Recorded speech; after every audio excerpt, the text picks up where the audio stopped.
One single bill could have the power to completely upend our elections for the foreseeable future, and it just passed the House. The Save America Act would require voters to bring either a passport or a birth certificate that matches their government-issued ID in order to vote. What he might be confused about is that you would have to show proof of citizenship when registering to vote, not to cast the vote.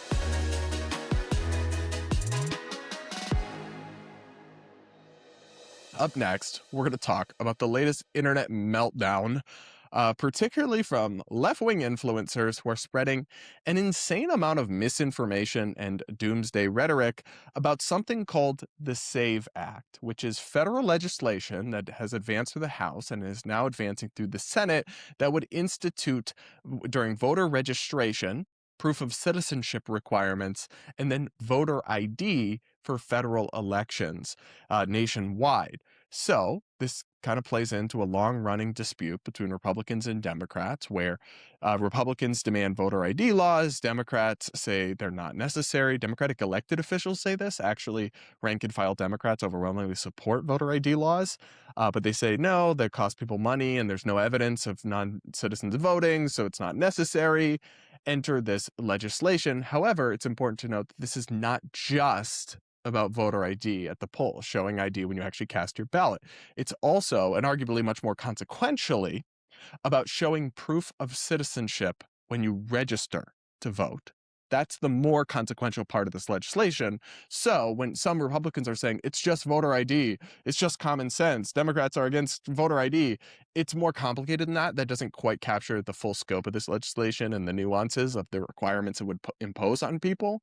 However, the fire hose of panic and misinformation from left-wing influencers, many who appear to be doing undisclosed paid collaborations with left-wing activist organizations. That's my read on some of this content about this legislation and the impact it would have supposedly disenfranchising people is really remarkable. And so I decided to, after seeing all these doomsday videos, I decided to see for myself what's actually in this legislation. And I read it this morning. It's like 30 pages, and spoiler alert, most of the things you're hearing online about it are not true. I know. What a shock. What a surprise. Anyway, we're going to get into it, and let's take a look at this first video here. One single bill could have the power to completely upend our elections for the foreseeable future, and it just passed the House. The Save America Act would require voters to bring either a passport or a birth certificate that matches their government-issued ID in order to vote. Pause. I'm sorry. I'm going to have to pause this guy a lot because he just, in this short video, says so many things that are not true. The Save America Act would absolutely not require you to bring a passport or a birth certificate to vote in order to cast your vote. Once again, I read the actual bill this morning, and what it would do is require you to show a photo ID at the ballot box when you cast a vote, when you're casting your vote, and that would include a driver's license, that would include a tribal ID, a state ID, it would include a passport, yes. It would not include school IDs, like a university ID, but it would basically every other form of government ID doesn't have to be a passport, and you don't need your birth certificate to cast your vote. What he might be confused about is that you would have to show proof of citizenship when registering to vote, and that is where a birth certificate or a passport enters the equation, but not to cast the vote. And everybody who's already registered to vote would remain registered to vote if the SAVE Act passes, so it wouldn't affect them. So we're like 5 seconds in, we've already started the misinformation. But let's keep going. Providing documentation to vote might seem really intuitive, but let's talk about what it would look like in practice. As a conservative estimate, there are about 45 million American women who changed their name when they got married, so they automatically couldn't use their birth certificate and they would need a valid passport. Wrong again. So this is simply absolutely not true. They would still be able to use their birth certificate. And I will debunk this by reading to you from the text of the legislation itself. It has been specifically adapted in response to these concerns because essentially the idea is that in order to demonstrate your citizenship when you are registering to vote, you have to show your birth certificate. And what if the name on the birth certificate doesn't match the name on your ID? Then there's this mismatch. So because when married women change their name, their birth certificate is not changed. So yes, looking here, under the subsection where it says requirement in cases of name discrepancies in documentation. Notwithstanding any other provision of a law, a state shall accept and process an application to register a vote to vote in an election for federal office if the applicant presents with the application documentation that would constitute documentary proof of U.S. citizenship, except that the name on the documentation is not the name of the applicant, and B, provides through a process established by this state additional documentation as necessary to establish the name on the documentation is a previous name of the applicant. So pausing on that, translating that from legislation speak, what that means is that states will establish a process to confirm that if you, for example, if you show up and you have your birth certificate has a different name than your current paperwork, okay, well, the state could establish a process. Well, if you show your marriage license and you show that you've changed your name, the documentation for that, then they approve it. But there's even an alternative they've added to this, where all you have to actually do is sign an affidavit testifying. So here, or an affidavit signed by the applicant attesting that the name on the documentation is a previous name of the applicant. So we've heard all this rhetoric from these people about how women who've married and changed their names won't be able to register to vote because the name on their birth certificate won't match their current paperwork. But in reality, all they have to do is show their birth certificate with their old name and sign an affidavit testifying that their new name was once their old name. That's it. So they have to sign a piece of paper attesting under penalty of law that that is true. That's really not a crazy burden, and it's not going to stop married women from voting.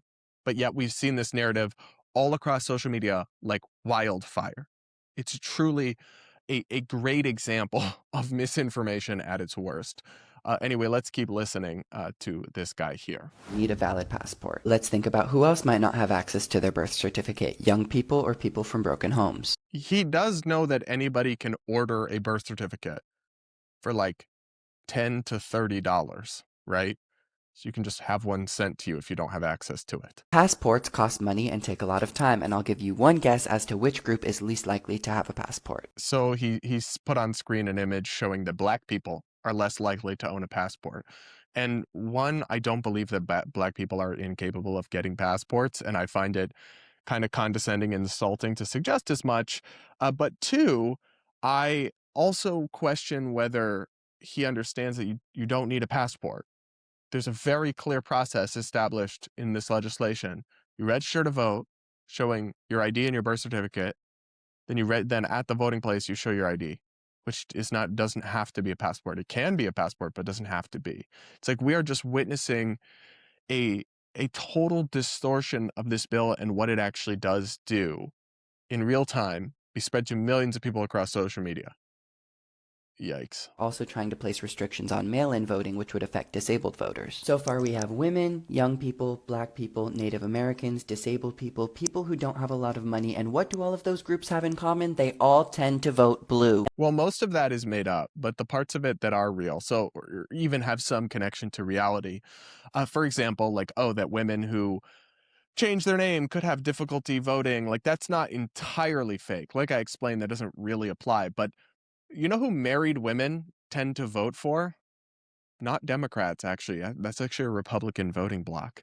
The idea that this, to the extent, I don't think that the SAVE Act, if it passes, will lead to a meaningful number of people being unable to cast their votes. But the idea that it would somehow only affect Democratic voters has no basis in reality. It would affect tons of people who are also Republican voters. So it's not going to skew an election. It's not going to rig the election for the Republicans.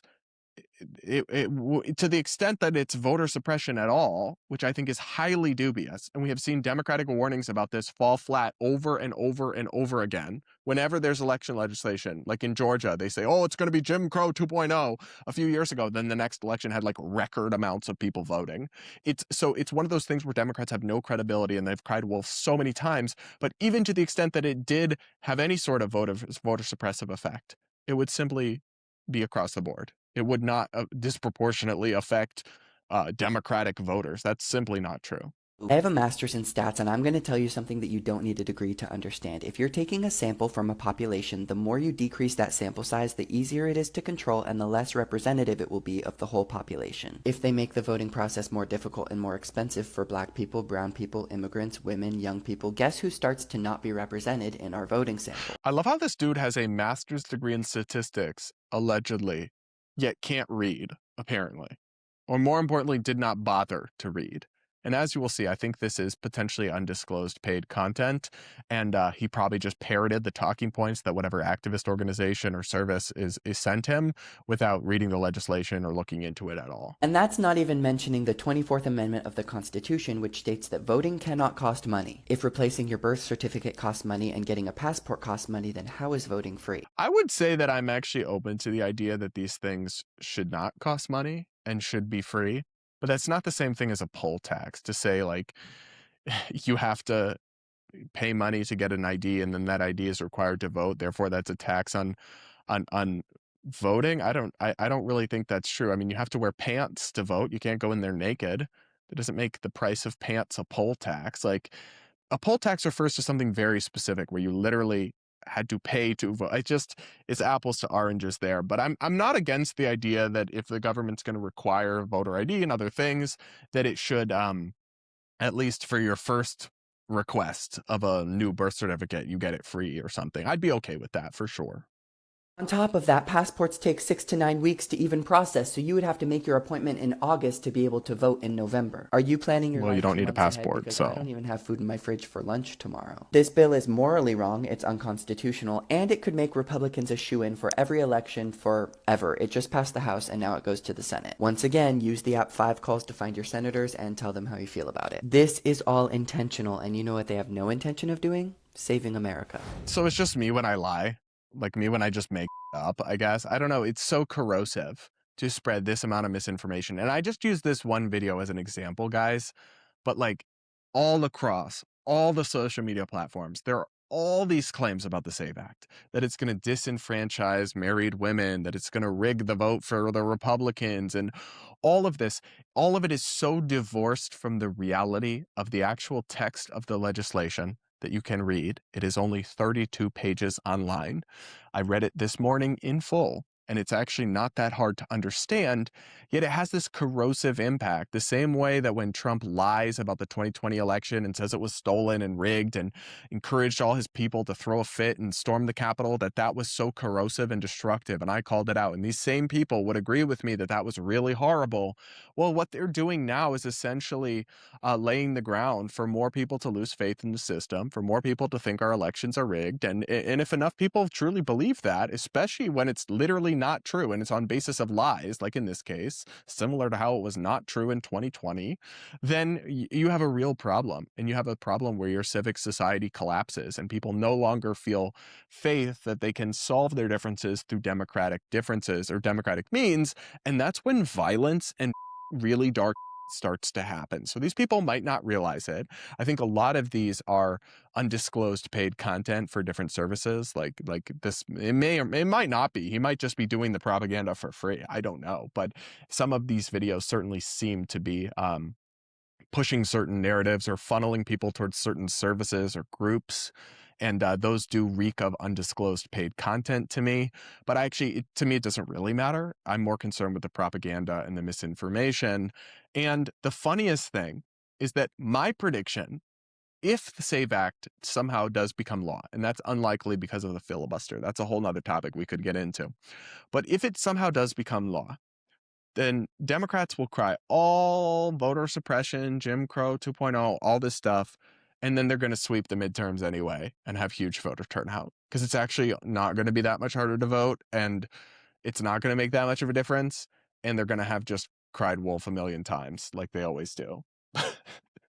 But I guess the flip side is that then if Republicans get what they want and they are able to get all of these extra checks in and everything, and then they still somehow claim that it's rigged, then that's when you know they're totally full of because after all these checks, there's already not evidence of widespread non-citizen voting. Like states that have done audits of it, like Utah, find almost none of it happening. But to the extent that it's a problem, and I do think it's common sense and makes sense to have voter ID and to have verification of citizenship when you're registering to vote. But to the extent that we take that off the table and debunk preemptively Republican complaints that it's somehow rigged, that might actually be a good thing. And maybe Democrats should be supporting the SAVE Act after all. What do you guys think? Let me know in the comments. Make sure to subscribe, hit the like button, and all of that. And with that, guys, we'll leave it there for this episode of the Brad versus Everyone podcast. Thanks so much for listening, and we'll talk again real soon.